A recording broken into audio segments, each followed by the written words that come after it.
Lahan itu ada di sana, diam, tenang, sering dianggap biasa. Sebidang tanah yang dilewati pandangan tanpa banyak dipikirkan. Namun sesungguhnya, tanah tidak pernah benar-benar diam. Tanah menyimpan kesuburan yang menunggu disentuh. Ia menunggu manusia yang mengerti bahasa pertumbuhan, yang tahu bagaimana kehidupan dapat lahir dari sesuatu yang tampak sederhana. Lahan itu ada di sana, diam, tenang, sering dianggap biasa. Sebidang tanah yang dilewati pandangan tanpa banyak dipikirkan. Namun sesungguhnya, tanah tidak pernah benar-benar diam. Tanah menyimpan kesuburan yang menunggu disentuh. Ia menunggu manusia yang mengerti bahasa pertumbuhan, yang tahu bagaimana kehidupan dapat lahir dari sesuatu yang tampak sederhana. Ada hal yang sering tidak kita sadari, bahwa kekayaan tidak selalu hadir dalam bentuk yang mencolok atau berkilau. Kadang kekayaan justru datang dari sesuatu yang biasa, yang karena terlalu dekat, kita tidak pernah memperhatikannya. Sesuatu yang sederhana itu, ketika terabaikan, tampak seolah tidak memiliki nilai. Kita membiarkannya terlantar, hingga suatu hari kita menyadari bahwa apa yang kita abaikan itu sebenarnya adalah sumber kehidupan yang paling nyata. Lahan kecil di desa sering dianggap tidak berharga. Alasannya sederhana, ukurannya kecil, tidak terlihat seperti lahan luas yang digunakan untuk perkebunan besar atau pertanian komersial. Namun anggapan itu muncul karena cara pandang kita salah. Kita terlalu terbiasa mengukur nilai dari besarnya sesuatu, bukan dari manfaat dan potensi yang bisa diberikan. Padahal, lahan kecil dapat menjadi mesin penghasil uang. Bukan mesin yang bekerja bising, tetapi mesin yang tenang, tumbuh perlahan, dengan akar, daun, kesabaran, dan pemahaman. Ironisnya, di kota banyak orang membeli tanah sempit, bahkan sekadar halaman kecil atau teras, lalu mengolahnya menjadi kebun produktif. Mereka menanam sayuran, rempah, bahkan tanaman herbal yang memiliki nilai jual tinggi. Dan hasilnya laku. Sementara itu di desa, tanah yang lebih subur, lebih luas, dan lebih dekat dengan sumber air dibiarkan begitu saja. Ini adalah paradoks yang menyentuh hati. Sesuatu baru dianggap berharga setelah orang lain memperlihatkan manfaatnya. Nilai tidak sama dengan harga. Harga adalah angka yang berubah-ubah. Nilai adalah kehidupan yang tumbuh, yang bertahan, dan memberi manfaat. Lahan kecil bukan sekadar tanah. Ia adalah ruang belajar kesabaran, tempat manusia memahami bahwa kehidupan berjalan bertahap. Sama seperti biji kecil yang menunggu waktu untuk pecah, tumbuh menjadi batang, kemudian daun, dan akhirnya menjadi kehidupan yang menopang kehidupan lain. Sebelum kita memasuki bagian teknis tentang bagaimana mengubah lahan kecil menjadi sumber penghasilan, ada yang perlu dibenahi terlebih dahulu. Cara pandang. Selama seseorang masih menganggap bahwa yang kecil itu tidak berarti, maka sebesar apapun peluang yang diberikan, ia tetap tidak akan melihatnya. Kita perlu memahami lahan bukan hanya sebagai sesuatu yang bisa dijual atau diwariskan, tetapi sebagai sesuatu yang dapat ditumbuhkan, diberdayakan, dirawat, dan dihidupkan. Tanah mengajarkan manusia ketekunan, disiplin, dan rasa syukur, serta hubungan antara waktu dan hasil. Lahan kecil bisa memberi hasil yang cukup, bahkan melimpah, jika diarahkan pada tanaman bernilai tinggi. Tanaman yang tidak membutuhkan lahan luas, yang cepat dipanen, dan yang memiliki permintaan stabil di pasar. Ini bukan sekadar soal menanam, tetapi mempelajari lingkungan, mengenali kebutuhan masyarakat sekitar, dan memahami pola konsumsi harian. Di banyak desa, kebutuhan sehari-hari seperti sayur segar, bumbu dapur, dan tanaman herbal justru sering dibeli dari pasar yang jaraknya jauh, padahal semua itu bisa ditanam di sekitar rumah sendiri. Ketika dijual langsung dalam jumlah kecil, justru hasilnya bisa stabil karena permintaan bersifat harian. Lahan kecil memiliki keunggulan yang sering dilupakan. Ia mudah diatur, mudah dirawat, dan memungkinkan kualitas terbaik. Tidak perlu lahan luas untuk memulai. Cukup sebidang tanah kecil, ditata dengan sistem tanam berlapis. Lapisan bawah untuk tanaman akar. Lapisan tengah untuk tanaman rendah. Lapisan atas untuk tanaman merambat atau peneduh ringan. Satu lahan, 3 hasil dalam satu waktu. Tanpa memaksa tanah lelah dan tanpa biaya besar. Perubahan dimulai dari cara memandang. Jika kita mampu melihat yang kecil sebagai awal dari sesuatu yang besar, maka langkah-langkah selanjutnya akan terbuka. Tanah tidak pernah menolak manusia. Yang sering terjadi justru manusialah yang menjauh dari tanah. Dan ketika manusia kembali menyentuh tanah dengan kesadaran, kehidupan akan tumbuh pelan, tetapi pasti, seperti tanaman yang tidak pernah terburu-buru namun selalu tiba pada waktunya. Sebelum tangan bekerja, pikiran harus jernih. kita sudah membangun satu fondasi penting, yaitu cara memandang lahan kecil sebagai sesuatu yang bernilai. Sekarang, kita mulai masuk pada bagaimana lahan kecil di desa benar-benar bisa menjadi sumber penghasilan. Dan sebelum membahas cara, kita perlu mengetahui arah. Karena banyak orang yang bekerja keras, namun tidak tahu apa yang sedang diperjuangkan, sehingga tenaga habis, tetapi hasil terasa hambar. Yang kita bangun bukan hanya aktivitas menanam, tetapi sistem kecil yang produktif, stabil, dan berkelanjutan. Hal pertama yang harus dipahami adalah sifat lahan kecil yang berbeda dengan lahan besar. Lahan besar mengutamakan jumlah, sementara lahan kecil harus mengutamakan nilai. Lahan besar menghasilkan tonase, lahan kecil menghasilkan kualitas dan konsistensi. Artinya, kita harus memilih jenis tanaman yang harganya relatif lebih tinggi, panennya cepat, dan permintaannya stabil setiap hari. Di banyak desa, sayuran daun seperti bayam, kangkung, sawi, kemangi, daun bawang, dan seledri bisa tumbuh dengan mudah. Tetapi bukan sekadar menanam seadanya, melainkan menanam dengan pola rotasi dan pengaturan ruang yang efektif. Cara paling sederhana adalah membagi lahan kecil menjadi beberapa bagian berdasarkan waktu panen. Misalnya, satu bagian untuk tanaman berumur pendek seperti kangkung yang bisa dipanen dalam 2 minggu. Satu bagian untuk tanaman berumur sedang seperti sawi yang bisa dipanen dalam 3-4 minggu. Dan satu bagian lagi untuk tanaman berumur lebih panjang seperti daun bawang atau cabai rawit yang bisa dipetik berulang kali. Dengan pengaturan seperti ini, lahan kecil akan menghasilkan panen terus-menerus. Bukan sekali besar, tetapi sedikit demi sedikit setiap hari atau setiap 2 hari. Inilah konsep panen berulang yang sering dilupakan orang.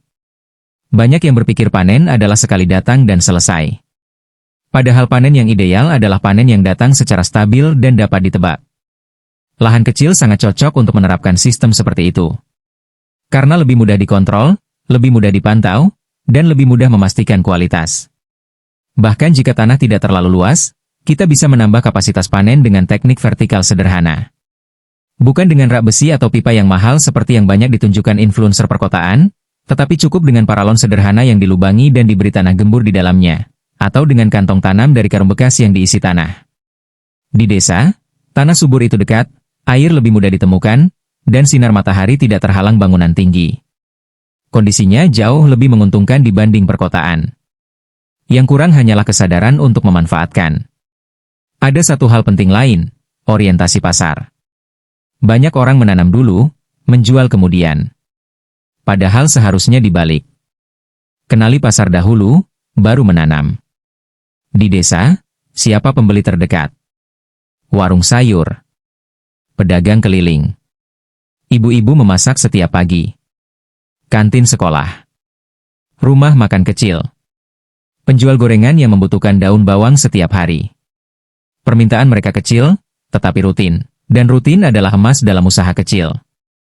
Lebih baik menjual sedikit, tetapi stabil setiap hari, daripada menunggu panen besar yang belum tentu ada pembelinya. Bayangkan seseorang memiliki lahan kecil, katakan setengah dari halaman rumah. Ia tanami sawi, bayam, daun bawang, dan kangkung dengan pola rotasi. Ia panen sedikit setiap pagi. Ia pasok ke 3 warung kecil saja. Setiap hari ia mendapatkan pemasukan harian. Tidak besar pada awalnya, namun stabil. Dari kestabilan itu muncul rasa percaya. Dari rasa percaya, tumbuh keberanian. Dari keberanian, muncul perkembangan. Dan dari perkembangan, tercipta penghidupan yang terjaga. Lahan kecil tidak menuntut kita bekerja berat sepanjang waktu. Ia menuntut keteraturan. Setiap hari sedikit. Setiap hari merawat. Setiap hari menyiram. Setiap hari memperhatikan daun. Seperti merawat kehidupan. Dan dari kebiasaan itu, tumbuh keterikatan antara manusia dengan tanah. Hubungan yang hilang ketika kita hanya memandang tanah sebagai barang yang bisa dijual. Tanah yang dirawat dengan baik akan memberikan hasil yang baik pula. Tetapi baik di sini bukan hanya soal pupuk dan air. Lebih dari itu, soal kesadaran. Tanah bukan sekadar media tanam, melainkan ruang kehidupan. Ketika tanah keras dan miskin unsur, ia tidak perlu dipaksa dengan pupuk kimia berlebih. Ia perlu diperbaiki dengan kompos, dedaunan, rumput kering, dan sisa dapur organik. Semua itu tersedia di desa. Kita tidak perlu biaya besar. Kita hanya perlu kebiasaan mengelola. banyak orang berpikir bahwa untuk memulai usaha, harus ada modal besar. Padahal dalam konteks lahan kecil, modal yang paling besar adalah kesediaan untuk bekerja pelan tapi konsisten. Bibit dapat diambil dari tanaman yang sudah ada. Kompos bisa dibuat sendiri. Air bisa diatur dengan irigasi sederhana dari gayung atau selang kecil. Yang perlu dibeli hanyalah sedikit benih di awal. Setelah itu tanaman akan menghasilkan benih sendiri jika kita biarkan sebagian berbunga dan matang. Alam menyediakan siklusnya. Manusia hanya perlu memahami cara mengikutinya. Ada hal yang jarang disadari orang desa. Mereka tinggal di tempat yang segala sumbernya lebih dekat dibanding orang kota. Di kota orang membayar mahal untuk air bersih, tanah subur, pupuk organik, dan sinar matahari. Di desa, semua itu tersedia secara alami. Tetapi justru karena terlalu mudah, banyak yang tidak menganggapnya sebagai anugerah. Kita sering baru menghargai sesuatu ketika itu menjadi langka. Lahan kecil, jika dipahami dengan benar, adalah ruang kemandirian. Dengan lahan kecil, kita bisa menghasilkan makanan sendiri. Ketika makanan bisa dihasilkan mandiri, biaya hidup menurun. Ketika biaya hidup menurun, pendapatan sekecil apapun terasa cukup. Dan ketika cukup, manusia merasakan ketenangan. Orang desa tidak selalu membutuhkan kemewahan. Mereka membutuhkan kepastian dan ketenangan. Dan ketenangan itu tumbuh ketika makanan bisa diperoleh dari tanah sendiri. Itulah dasar ekonomi yang paling tua dan paling stabil dalam sejarah manusia. Dan setelah kebutuhan dasar aman, barulah usaha dapat berkembang. Lahan kecil memberikan kesempatan untuk menjual kelebihan hasil panen. Tidak besar, tetapi nyata. Tidak berlebihan, tetapi berkelanjutan. Tidak memaksa, tetapi tetap hidup. Inilah inti awal dari menjadikan lahan kecil sebagai mesin uang, bukan mengejar hasil besar, tetapi membangun kesinambungan. Karena yang stabil akan bertahan. Yang bertahan akan berkembang. Dan yang berkembang, lambat laun, dapat mengangkat kehidupan menjadi lebih layak dan bermartabat. Setelah memahami bahwa lahan kecil bisa menjadi sumber penghasilan dasar, langkah berikutnya adalah mengoptimalkan setiap inci tanah agar memberikan hasil maksimal. Optimasi ini bukan berarti memaksa tanah bekerja berlebihan, tetapi memahami ritme alam dan kebutuhan manusia yang mengelilinginya. Setiap lahan kecil memiliki karakter unik, mulai dari jenis tanah, tingkat kesuburan, ketersediaan air, hingga intensitas sinar matahari. Dengan memahami karakter ini, kita bisa menentukan tanaman apa yang paling tepat untuk ditanam, pola tanam yang paling efisien, dan metode pemeliharaan yang paling ringan namun efektif. Misalnya, tanah yang lebih berat dan basah cocok untuk sayuran akar seperti wortel dan lobak, sedangkan tanah gembur dan kering lebih ideal untuk tanaman daun atau rempah. Ini bukan sekadar teori, tetapi pengetahuan praktis yang bisa langsung diterapkan. Diversifikasi menjadi kunci utama strategi lanjutan. Lahan kecil bisa ditata sedemikian rupa sehingga menghasilkan beberapa jenis produk sekaligus, mengurangi risiko kerugian jika satu jenis tanaman gagal. Misalnya, di satu lahan kecil bisa ditanam bayam, kangkung, daun bawang, kemangi, cabai rawit, dan tomat ceri. Pola ini memungkinkan panen bergantian, sehingga setiap minggu selalu ada hasil yang bisa dijual. Selain itu, dengan memiliki beberapa jenis tanaman, lahan kecil juga menjadi lebih sehat karena siklus penyakit tanaman dapat dikontrol lebih mudah. Ini adalah contoh sinergi antara diversifikasi dan keberlanjutan, di mana lahan kecil tetap produktif tanpa kehilangan keseimbangan ekologis. Langkah berikutnya adalah memikirkan nilai tambah dari hasil panen. Tidak semua hasil panen harus dijual mentah. Beberapa tanaman bisa diolah menjadi produk yang memiliki harga jual lebih tinggi. Misalnya, cabai rawit bisa dijadikan sambal kemasan, daun bawang bisa dicuci, dipotong, dan dikemas rapi untuk dijual, atau sayuran yang kurang segar bisa dijadikan sayur kering atau bubuk herbal. Dengan kreativitas sederhana, lahan kecil tidak hanya memberikan penghasilan langsung, tetapi juga membuka peluang usaha mikro yang lebih luas. Nilai tambah ini mengubah perspektif tentang apa yang dianggap hasil sampingan menjadi sumber penghasilan tambahan. Selain itu, pola pengelolaan air menjadi aspek penting. Lahan kecil memungkinkan sistem irigasi sederhana yang efisien. Air hujan bisa ditampung di drum atau bak penampung, digunakan untuk penyiraman di pagi dan sore hari. Sisa air dari dapur atau rumah tangga pun bisa dimanfaatkan sebagai pupuk cair alami. Dengan mengelola air secara bijak, biaya operasional menurun, tanaman tetap sehat, dan lahan kecil menjadi lebih produktif sepanjang tahun. Efisiensi ini penting karena lahan kecil tidak punya ruang untuk kesalahan besar. Setiap tetes air, setiap pupuk, dan setiap tenaga yang dikeluarkan harus memberikan hasil nyata. Memanfaatkan jejaring sosial di desa juga menjadi strategi lanjutan yang tidak kalah penting. Lahan kecil akan lebih bernilai jika pemiliknya mampu membangun hubungan yang kuat dengan tetangga, pedagang lokal, dan pembeli tetap. Penjualan tidak harus melalui pasar besar, cukup dengan membangun hubungan jangka panjang dengan beberapa pembeli rutin. Misalnya, menjual sayur langsung ke warung, sekolah, rumah makan, atau ibu rumah tangga yang membutuhkan bahan segar setiap hari. Hubungan ini memberikan kepastian, sekaligus membangun reputasi sebagai penjual yang dapat dipercaya. Reputasi adalah aset tak terlihat yang nilainya sangat besar bagi usaha kecil di desa. Selain itu, lahan kecil bisa menjadi sarana edukasi dan inspirasi. Pemilik lahan dapat mengajak anak-anak atau tetangga untuk belajar menanam, merawat tanaman, dan menghargai proses pertumbuhan.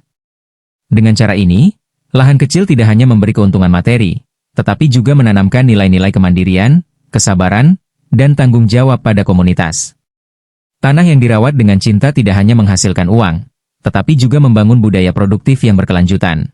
Strategi lanjutan lain adalah pencatatan sederhana. Mencatat jenis tanaman, jumlah benih, waktu tanam, waktu panen, dan hasil penjualan membuat pemilik lahan kecil lebih mudah menganalisis apa yang berhasil dan apa yang perlu diperbaiki. Catatan ini juga membantu merencanakan siklus tanam selanjutnya dengan lebih baik. Bahkan dalam skala kecil, pencatatan sederhana meningkatkan efisiensi dan membantu menghindari kesalahan yang bisa mengurangi produktivitas. Keberlanjutan adalah prinsip yang harus melekat dalam setiap langkah. Lahan kecil bukan sekadar sumber uang sesaat, tetapi harus dikelola agar tetap subur dan produktif dalam jangka panjang. Rotasi tanaman, penggunaan pupuk organik, pengelolaan air yang bijak, dan diversifikasi tanaman semuanya menjadi bagian dari strategi keberlanjutan. Tanah yang sehat menghasilkan panen yang sehat, yang pada akhirnya meningkatkan kualitas hidup pemiliknya. Lahan kecil yang dikelola dengan prinsip keberlanjutan adalah investasi yang memberi manfaat berkelanjutan bagi generasi sekarang dan masa depan. Akhirnya, lahan kecil yang dikelola dengan benar bukan sekadar mesin uang, tetapi juga mesin pembelajaran dan mesin kehidupan. Ia mengajarkan ketekunan, kesabaran, kreativitas, dan rasa tanggung jawab. Ia mengajarkan hubungan antara manusia, alam, dan pasar. Ia mengubah tanah yang tampak biasa menjadi sumber penghidupan, martabat, dan keberdayaan. Dan yang paling penting, ia membuktikan bahwa yang kecil pun bisa besar nilainya jika diperlakukan dengan kesungguhan, strategi, dan cinta. Di sini fokus pada penguatan kesadaran, refleksi mendalam, dan perasaan bahwa lahan kecil bisa menjadi perubahan besar dalam hidup. Tetap paragraf panjang, bahasa kuat dan menggugah. Sekarang bayangkan seluruh potensi yang tersembunyi di lahan kecil di desa. Tanah yang selama ini dianggap biasa, ternyata menyimpan kekuatan luar biasa. Ia adalah peluang yang menunggu disentuh, sumber penghidupan yang menunggu dipahami, dan mesin kehidupan. Sekarang bayangkan seluruh potensi yang tersembunyi di lahan kecil di desa. Tanah yang selama ini dianggap biasa, ternyata menyimpan kekuatan luar biasa. Ia adalah peluang yang menunggu disentuh, sumber penghidupan yang menunggu dipahami, dan mesin kehidupan yang menunggu diarahkan. Banyak orang melihat ukuran, membandingkan dengan lahan luas atau perkebunan besar, lalu menyerah sebelum mencoba. Padahal, yang kecil tidak kalah penting, yang sederhana tidak kalah berharga, dan yang dekat tidak kalah berarti. Satu langkah kecil di lahan kecil bisa membuka jalan bagi perubahan besar dalam hidup. Lahan kecil mengajarkan kita tentang hubungan yang sejati antara usaha dan hasil. Bukan hanya tentang uang, tetapi tentang bagaimana kita menghargai proses, menghormati alam, dan menghargai diri sendiri. Setiap biji yang ditanam, setiap daun yang tumbuh, setiap panen yang dipetik, adalah bukti nyata bahwa kesabaran dan ketekunan tidak pernah sia-sia. Tidak ada yang instan, tetapi setiap usaha akan memberi hasil jika dilakukan dengan konsisten. Bahkan jika hasil awal terlihat sedikit, ia adalah pondasi untuk pertumbuhan yang lebih besar. Kesabaran itu membangun karakter, dan karakter itu menjadi modal utama dalam setiap usaha. Lahan kecil juga mengajarkan kita tentang keberanian. Keberanian untuk memulai dari hal yang tampak kecil, keberanian untuk berbeda dari kebiasaan orang lain, keberanian untuk percaya bahwa sesuatu yang sederhana bisa memiliki nilai besar. Banyak yang menunggu peluang besar datang, padahal peluang sesungguhnya sering tersembunyi di depan mata, dalam bentuk tanah kecil yang tidak pernah dianggap berharga. Yang dibutuhkan hanyalah kesadaran, pengetahuan, dan tindakan yang konsisten. Lebih dari sekadar penghasilan, lahan kecil memberi makna. Ia menghubungkan manusia dengan alam, manusia dengan waktu, dan manusia dengan komunitasnya. Ketika kita menanam, kita belajar menghargai hujan dan panas, memahami siklus musim, dan bersyukur atas hasil yang diberikan. Ketika kita menjual panen kepada tetangga atau pedagang lokal, kita membangun hubungan yang tulus dan saling menguntungkan. Lahan kecil menjadi simbol bahwa dari hal yang sederhana pun dapat tercipta kehidupan yang layak, mandiri, dan bermartabat.